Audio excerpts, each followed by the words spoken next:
Good morning, class. So we will now proceed in problem number 2. Problem number 2, we have quantity 3xy plus 3y minus 4 dx plus x plus 1 squared dy is equals to 0. So in linear form, so dy over dx only in linear form. So I will remove this x plus 1 squared. So I'll put it in the denominator, x plus 1 squared.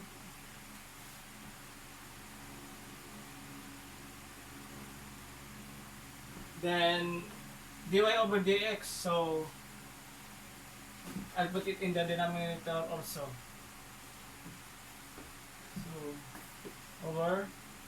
So 1 over x plus 1 squared. Dx will be multiplied to the whole equation. Then multiply this distributively to the whole equation. So x plus, so this will be cancelled. So dy over dx. Then this part and this part.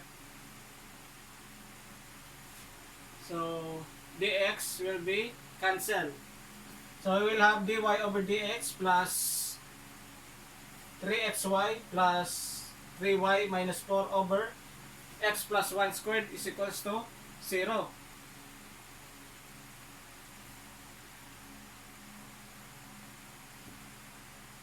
Then as you can see, 3y is common, so we can take that out, so we can factor. So we will have the equation dy over dx plus 3y quantity x plus 1 minus 4 over x plus 1 squared is equals to 0. Then by law, as you can see, law of fraction.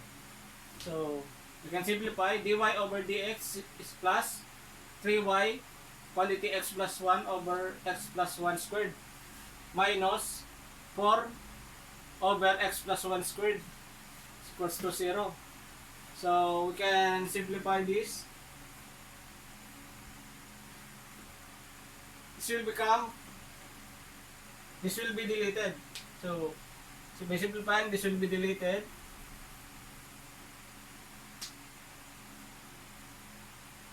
And this will become 1.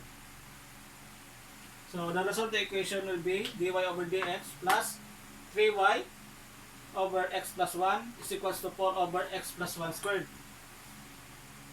So as you can see, we are already in the linear form. So dy over dx, check. So p, so this is p. Function of x and y, we have x and y in this term. So this is p function of x. So this is p. So this is check. So this part is q because function of x only, there is no y. So p is, so let's remove this part. So to find p, just remove y. P is 3 over x plus 1. So remove y. P is 3 over x plus 1.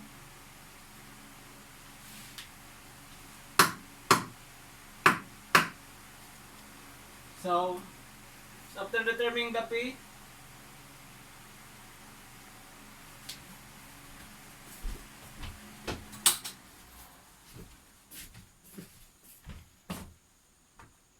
after we determine the p, we can now integrate. So we can now integrate. So p function of x is equals to 3 over x plus 1 dx. So 3 is constant, we can take that out. So 3 integral of dx over x plus 1.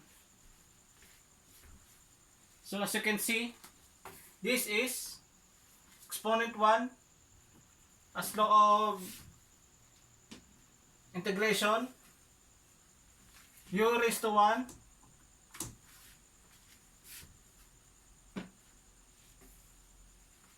cannot be solved by integral of power. Cannot be solved.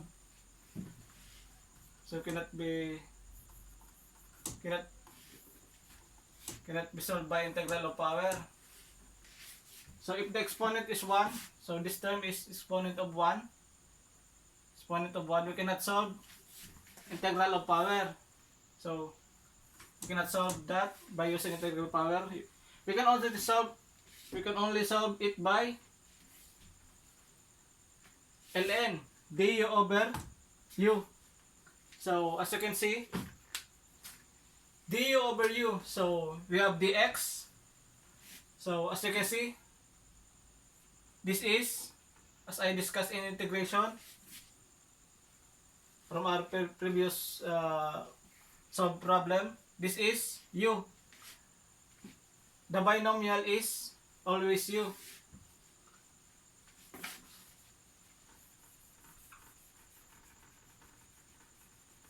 So if this is u, du is derivative.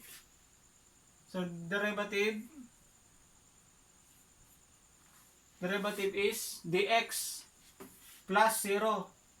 Dx plus 0. So this is ln. Integral of ln. So therefore the equation will be 3 ln x plus 1. Law of logarithm ln, we will put the 3 to the exponent. So the equation will become ln x plus 1 cube. So as you can so the integrating factor, remember that this is the integrating factor. I just forgot, this is the integrating factor. So we have now e raised to integral of p function of x dx is equals to e. So function of x dx is this function of px dx. So e raised to ln x plus 1 cube. So remember the previous solved problem number 1, this is to the base e. So we will shortcut. This is cancel. So we have e raised to integral of px dx is x plus 1 cube. So remember this. Remember this.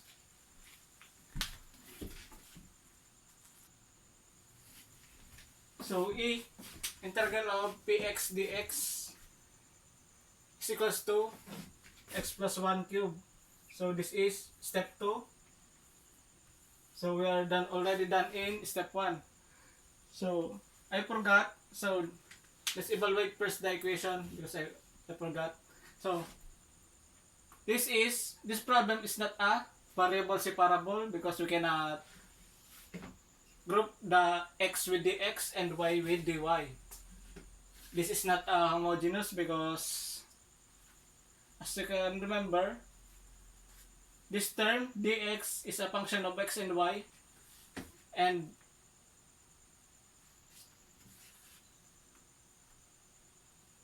n is a function of x and y. So there is no y in this term.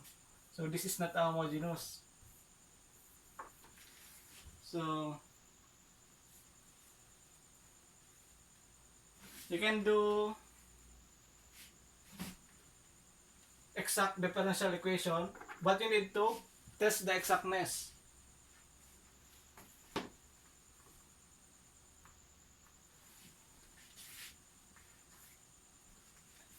And this problem can be solved by, it's either exact or linear. But our topic is in linear. So we'll solve this by linear. So let's proceed. We are already done in step 2. So we are now in step 3. Y e raised to integral of p function of x dx is equals to q function of x e raised to integral of p function of x dx plus c. So as you can remember, so this is the integrating factor is equal to x plus 1 cube. So y quantity x plus 1 cube is equals to 4 over x plus 1 squared. So e, so the integrating factor of e integral of p function of x dx, so times x plus 1 cube dx plus c. So by simplifying, so this will be deleted and the remaining will be 1 law of exponent.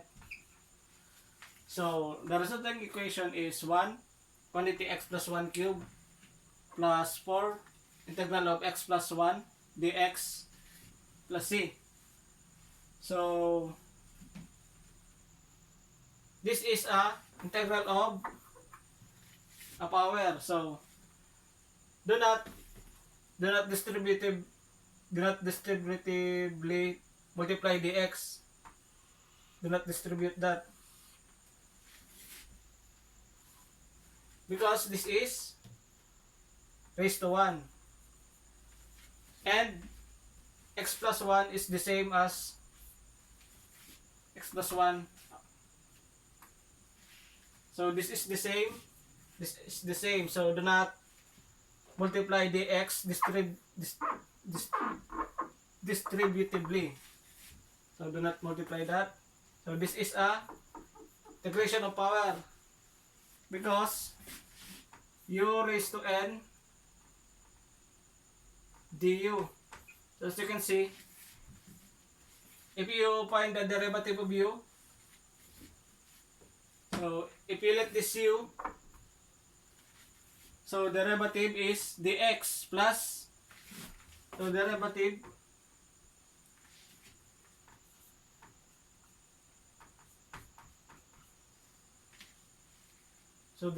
of u is equals to dx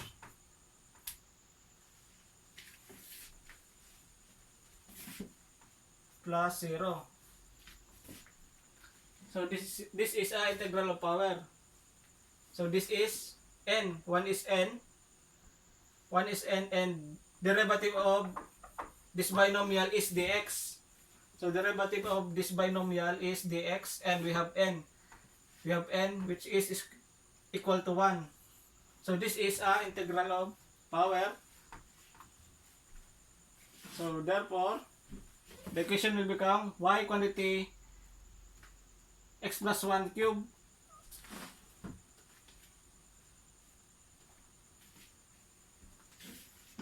so I forgot q is 4 over x plus 1 squared. So this is 4 over x plus 1 squared. This is the q. Okay, so we have now the resulting equation is y quantity x plus 1 cube is equals to